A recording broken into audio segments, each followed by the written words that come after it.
Olá, bom dia! Enxergar bem outra vez. É assim para quem se livra da catarata. As imagens do dia a dia, que antes eram embaçadas, ficam mais nítidas, claras. Foi o que aconteceu com a analista fiscal Ângela Valadares. Cores desbotadas, vultos. Era assim que Ângela via o mundo. Sem os óculos, as letras pareciam pequenas, ilegíveis. E até as teclas do telefone ficaram embaçadas.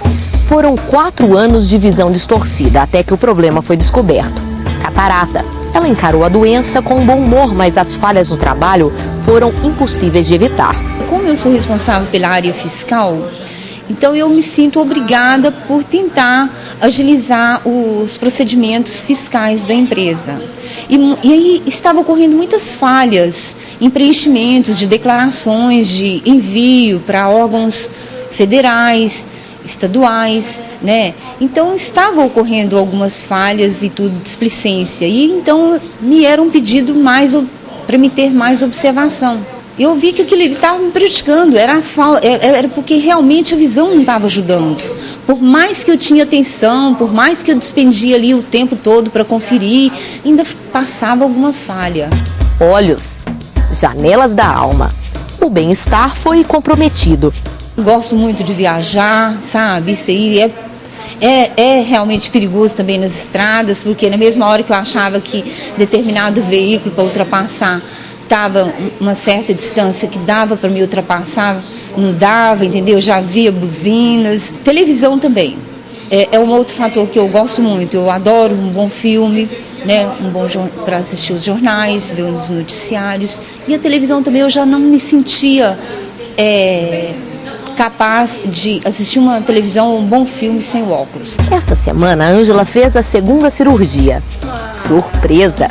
Eu não imaginava que eu estava cega realmente, entendeu? Eu não imaginava, porque as cores ficaram mais vibrantes, mais fortes, mais nítidas, entendeu? As plaquinhas das ruas, das esquinas, que eu estava dando conta de conseguir ler, assim, tudo normalmente.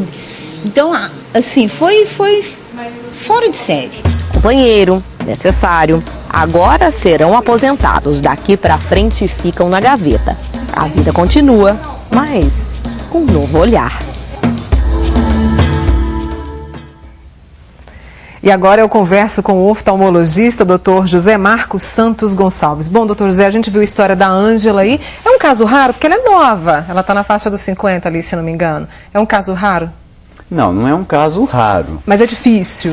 O mais comum é a catarata relacionada à idade, né? Que é o envelhecimento de uma lente que tem dentro do olho. O caso dela, provavelmente teve alguns outros fatores que a gente não conhece, né? Mas não é raro, não. Está cada vez mais comum o aparecimento de catarata mais precoce. Provavelmente está relacionado um pouquinho com a radiação ultravioleta, algum tipo de alimentação inadequado, né? Tabagismo. Né? Você falou do ultravioleta aí, então os óculos escuros são importantíssimos. Podem prevenir, digamos assim, a gente pode prevenir a catarata? Não só a catarata, como outros problemas oculares, né? Algumas doenças que são mais comuns em países que têm muita incidência de sol como o nosso, né? Um país tropical. Bom, eu tenho aqui, quero agradecer as pessoas que mandaram as suas perguntas por e-mail e também pelo portal de voz. Vamos começar a nossa lista aqui, doutor José. Eu tenho a dona Luzia do bairro Luizotti que ligou e disse que tem catarata, não está enxergando quase mais nada e ela ainda não conseguiu fazer a cirurgia. Quem que ela pode procurar? Ela quer saber o que fazer para operar? Assim, como que funciona a nossa rede aqui, Mônica? Ela funciona assim. No caso da rede pública, ela procura o posto de saúde mais próximo que vai direcionar ela direto para a oftalmologia vamos dizer, da universidade. Né? Agora, realmente está um pouquinho complicado, as coisas vêm assim dificultando, porque o número de cataratas tem aumentado muito, porque a nossa população está envelhecendo. Né? Ela está vivendo mais e a catarata é uma doença do envelhecimento de uma lente que tem dentro do olho. Então, o número de pessoas estão cada vez maiores para poucos profissionais atendendo. Tá? Mas ela procurando o bairro, o posto de saúde do bairro mais próximo, vai encaminhá-la. Tem paciência que ela vai ser operada. Ela vai conseguir sim. Um outro tema que nós sugerimos também, doutor Zé, foi o ceratocone. Né? E antes de começar as perguntas, de uma forma resumida, o que é essa doença? Ela é muito séria porque ela é silenciosa. Não, ela não é tão silenciosa, não. A pessoa começa a referir perda da qualidade da visão, assim como da qualidade, como da quantidade, enxergando um pouco menos. Resumindo, o ceratocone é o seguinte, é uma doença da córnea. E ele é muito importante porque ela comete a pessoa adolescente e adulto jovem, ou seja, numa fase extremamente produtiva da vida. O que é essa doença? Como nós temos aqui a córnea, é a parte transparente do olho, como se fosse o vidro do relógio, né? Que é? Por algum problema desconhecido e outros genéticos, ela começa a degenerar. Ou seja, nessa degeneração ela vai ficando um pouco mais convexa, cônica, né? Com isso a visão vai distorcendo. Tá? E eu tenho aqui muitas perguntas sobre isso. A Ângela, por exemplo, ela tem casos na família e se informou a respeito de um implante de lente de material gelatinoso para substituir a lente ocular doente. Qual que é a eficácia desse implante? Mônica, hoje é assim, ó, o ceratocone, ele tem algumas formas de tratamento, né? Primeiro, a gente sempre vai para o procedimento menos agressivo, mais conservador, por mais agressivo. Então, qual que é a primeira tentativa? Óculos. Se a pessoa não melhora com óculos, ela vai tentar uma lente de contato rígida, dura.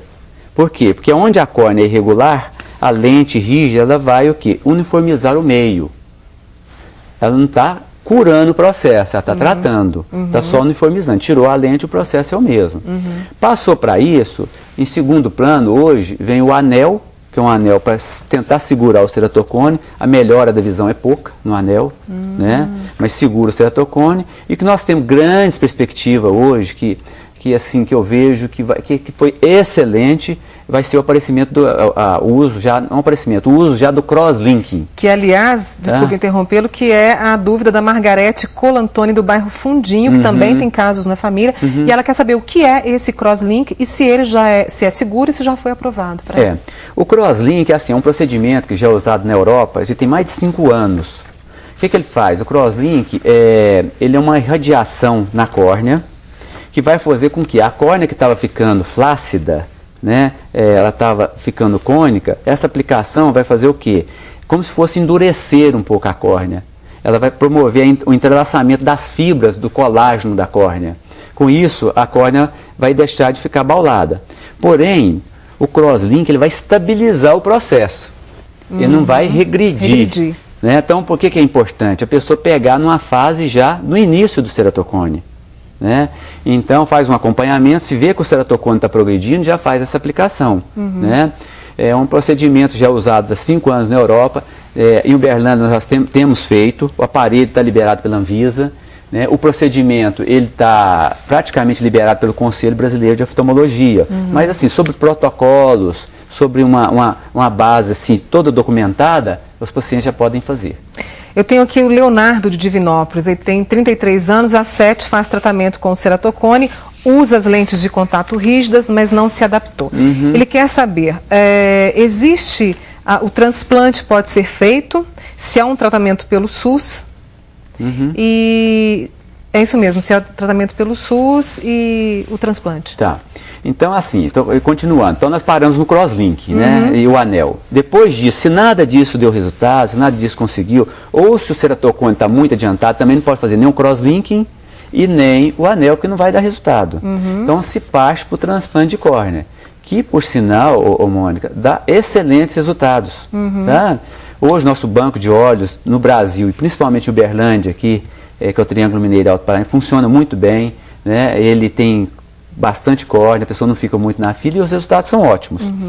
Alguns pacientes não adaptam com lente de contato rígida, uns por intolerância própria do próprio olho e outros porque às vezes o ceratocone está tão grande que a lente não tem apoio, né?